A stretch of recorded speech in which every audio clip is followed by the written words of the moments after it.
All right, you've studied the text carefully. You know it well. You've spent a lot of time in it. You have commentaries open. You've cross-references marked. Your theological context is understood. And then you sit down to build your outline. And something is harder than it should be. The sermon's just not coming together the way that you expected. You keep rearranging things. The structure feels kind of loose and disconnected, and you're not sure why. The problem is upstream. Your thinking was not yet clear enough to start building. This first domain I want us to look at in this clear preaching framework is the domain of clarity of thought.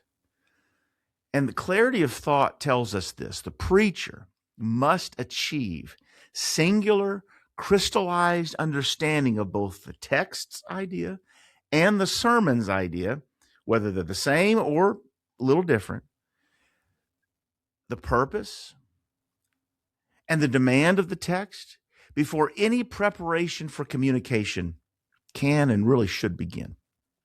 Because clarity can only be transmitted. Clarity is not created in transit.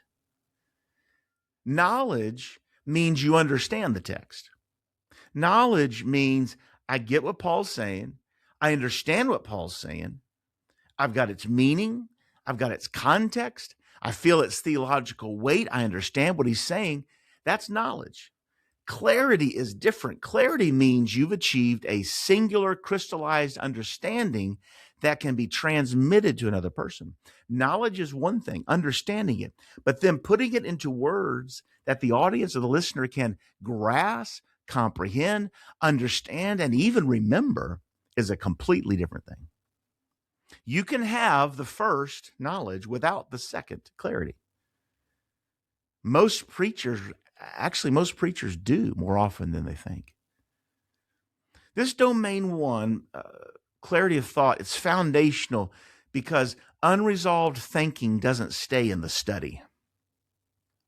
It moves downstream into every other domain. And we're going to talk about the domain after today. The next episode, we're going to look at the domain of structure or clarity of structure. And then we're going to look at clarity of language and then clarity of delivery. And if we are murky in our thinking, that's going to produce a loose structure because you haven't totally determined exactly that thought, that clear, crystallized thought. And so if you start building too soon, the structures, it's going to be loose. You're still working on what you mean as you build. And then loose thinking will produce imprecise language. If you haven't yet settled on what you want to say, then you're going to be searching for the words and you're going to have imprecise language because the idea is not fully formed. Here's a good question to ask yourself. Have you actually verbally expressed the thought yet? I know we're in books and we're reading stuff online and we're writing things and typing things. Have you spoken yet? Have you talked it yet? Have you spoken it with words yet? Because you can have something that sounds in your mind clear on paper, and then when you start to say it, it's just that's not what I wanted. That's not it. You got to practice that and say it. This is an oral thing. Have you verbally expressed that thought yet, or is it just sitting in your mind? Because murky thinking produces loose structure, and then loose thinking produces imprecise language, and then imprecise language will produce uncertain delivery. You don't want to be searching for your words as you deliver. You want to know what it is that you want to say, which that starts way back at clarity of thought. A preacher can spend hours on their structure and the language and the delivery and still preach an unclear sermon. Because if the thinking was not resolved, for the building began, clarity is going to suffer. Now, before preparation begins, again, we go back to, can you state your central idea?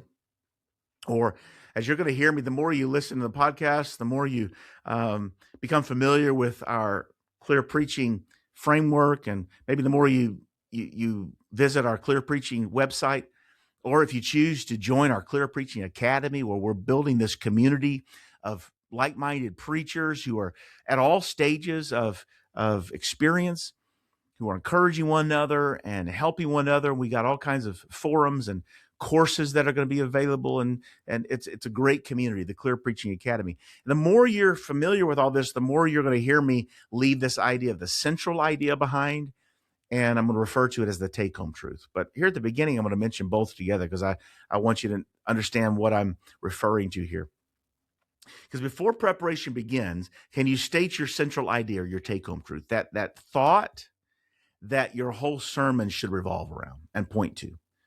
We don't want to preach sermons that have 15 different points or even 5 different directions. We want to have one direction, one goal, one idea that we're transmitting.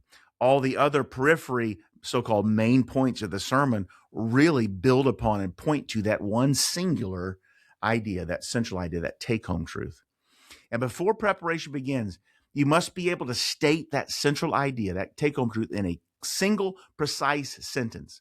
It can't be a topic, or not a theme, not a phrase, but a sentence. Transmittable, specific, plain enough that a thoughtful person, even if they don't have theological training, can understand that idea. So that's a good diagnostic tool for this domain, the clarity of thought. If the answer is no, I can't clearly say it. And really the goal, this goal is not something I made up, but I heard this from others. Really that goal for that sentence, that take-home truth, should be 15 words or less. Some say 17. I'm going to challenge you 15 words or less, because the more concise, hopefully the more clear, the more memorable. So this is a good diagnostic tool to find out if you're ready to move from clarity of thought into structure. If the answer is no, you're not ready to build. Need a little more work. Let's get that thought crystallized and make it singular and concise. Here's 3 reasons that preachers can carry ambiguity. And ambiguity just means murkiness, muddiness. It's not going to be clear. There are 3 reasons that preachers can carry ambiguity into their preparation, building of the sermon. First of all, is we mistake familiarity with the text for clarity about it. We seem to think sometimes, I fall prey to it also, because I know that text so well, I know that scripture, I can quote it. I can quote it in my sleep. Because I know it well enough, oftentimes I think I can explain it just as easy. You've preached from the passage before, you've studied it deeply. We assume that prior knowledge equals current clarity, but it often doesn't. Again, remember, knowledge and clarity completely different. So familiarity with the text can sometimes lead to ambiguity in preparation. Second thing that can lead to ambiguity is we move from exegesis to outline. We move from study to build way too quickly. The transition from the study to the structure can happen sometimes before interpretation is fully settled. And if that happens, clarity suffers. We need to come to an understanding very clearly, not just understand in our mind what the text means and understand in our mind what we want to say from the text, but we need to verbalize it and be able to say it in such a way that, okay, we got it. It's clear. That sounds good. That sounds right. It sounds clear. Even ask somebody as your prayer, does this sound clear? Does it raise any questions when I say this? Is it straightforward? Is it clear? Is it understandable? So familiarity is one way to breed ambiguity, moving too quickly from study to build. And then thirdly, is we confuse having thoughts about a text with having a thought. You ever read through a text and that stuff's jumping out at you like, man, I got all these ideas. And we think because we have all these ideas and they're good, that we think we have an idea. We have one idea. And really, our goal in preaching sermons is not just to throw out 4 or 5 or 6 great ideas. We want to be cohesive because, people might get one of those ideas, but it's not going to land like it needs to unless that sermon is focused. So we need to focus on one idea. If all those other good periphery ideas fit and point towards that one idea, wonderful. If not, you've got a series. You can create a couple different sermons that focus on those one idea, one of those ideas, and really stay clear and concise. A rich, textured understanding of a passage is not the same as a single transmittable idea. Richness and clarity are different things. To gauge whether you're ready to build or not, here's 3 questions. Number 1, what does the text say? You want to know, what does the text say? Pure observation, what's actually present in the text? What's it saying? Just surface level, what's it saying? Most of the time, in a single reading, and maybe you triangulate Bible translations. Maybe you read in a more literal translation like the NASB or the KJV or even the ESV perhaps. And then you want to read maybe in a more thought for thought translation like the NIV or the NLT. And maybe at times you want to bring in more of a paraphrase, which is not a translation at all. It's one man's paraphrase, Eugene Peterson, right? The Message. You triangulate those and I help you, grasp just understanding what the text's saying. And that's important. First of all, we want to know what's it saying. Secondly, what's the text mean? Now, here's where we have to go a little bit deeper. You have to look into some of the languages. And thankfully, we have a ton of tools available to us. We can look into the languages. What's the text claiming theologically, historically? What does it mean? And then thirdly, what does this text require of my congregation? Application, the specific response or understanding you're aiming for. So what's the text say? What's the text mean? And what does the text require of the congregation? Those are important. That's the important starting point. And we got to know that before we can even start building. This discipline is working through all 3 and writing before building begins. It's a discipline because too often we just want to jump in real quick. Maybe we're pressed for time. And sadly, sometimes we do. We get really busy. We haven't planned things out right. And things catch up with us, or it didn't matter what we try. That week just blew up in our face and we have a short amount of time. And so the challenge then is to, okay, how much I've got to figure out where the foundation is here. I got to figure out what's going on, but maybe you have less time than you really want. But when we have that time, we're planning and things are going right. The discipline is to work through those 3. What's the text say, mean, and require? Very important. So we can build from a good, solid foundation. Refusing to move forward until those 3 questions are genuinely resolved and not just sketched out. Only then can you build a sermon around the text main idea or choose a parallel idea and build out your take-home truth and build it around that take-home truth. I say all that because an expository sermon, the textual genre of preaching, oftentimes you will whatever the text's idea is, you will then use that as your sermon main idea. That's an expository sermon.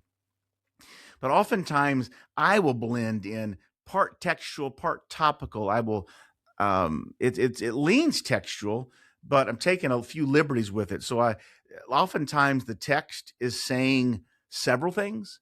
There's usually a main thought, but sometimes there's some peripheral thoughts around it. And so I will choose one of those and adapt it, still grounded in the text, but I will adapt it and create a take-home truth, a central idea that my sermon is going to be about. That may not be the exact same thing Paul was saying, but he is saying it, and it is being said in the text. In Jonah chapter 2, reading Jonah chapter 2, it's only, 10 verses? Seems like all 4 chapters have about 10 verses in them. Jonah chapter 2. I won't take time to read through it, but I preached on this not too long ago and had to answer these questions. What does the text say?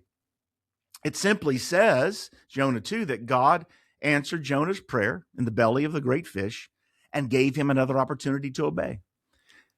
That was really kind of what the text saying. It's saying quite a bit, but I boil it down to that God answered Jonah's prayer, heard Jonah's prayer, because that chapter 2 begins, then Jonah prayed in the belly of the great fish, right?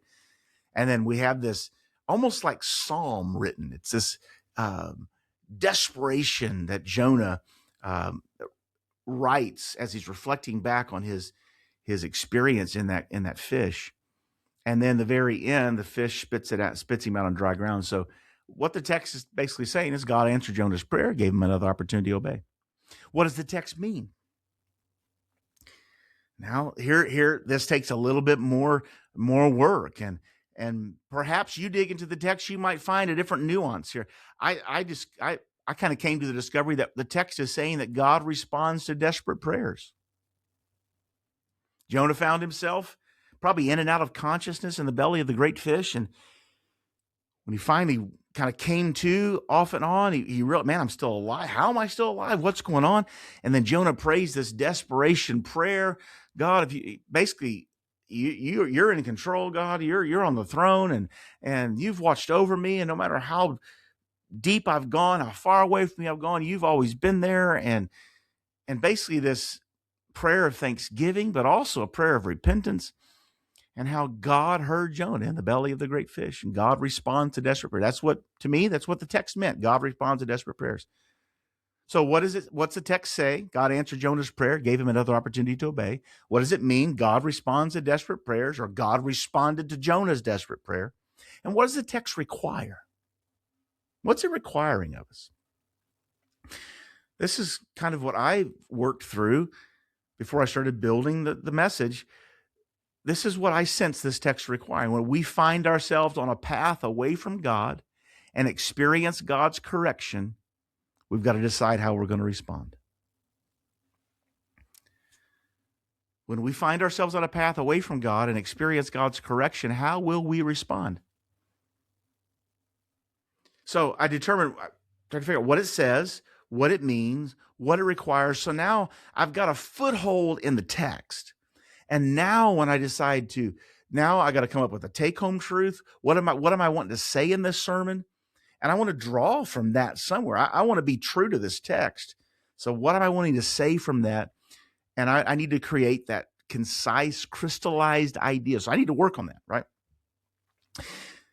Now let's look at the practical discipline, 3 specific habits that build clarity of thought. First of all, write your central idea, that central sentence, that take-home truth. Write that central idea sentence before you open your outline, before you work on building. Okay, we're still on clarity of thought. We're not building yet. Next episode, we'll build. Write down your central idea. Start writing some things down. Start expressing them verbally. If you can write it cleanly, or if you can't write it cleanly, you're not ready to build. If you can't speak it clean, you're not ready to build. God, and so here's where I took that, what the text is saying, what it means, what it requires. Okay, so I kind of understand the thought. And I worked, and I won't take you through the whole process because sometimes it's painstaking. I just sit back in my chair sometimes and put my hands on my head, and like, God, help me. I need to know what it is that you want me to say with this text. Be true to this. What's the text saying to a Life Church today? And here's the take-home truth that I crafted from this. 1, 2, 3, 4, 5, 6, 7, 8, 9 words. And this is what I built my sermon around. God hears and answers prayers prayed at the bottom. God hears and answers prayers prayed at the bottom. You look through some of the wording in that chapter 2, Jonah talks about sinking down and going down into the deep. And then finally, that's verse 8 or 7, 8, 9, somewhere around there. He talks about being at the very bottom of the ocean where the roots of the mountains are. You can't get any lower than that.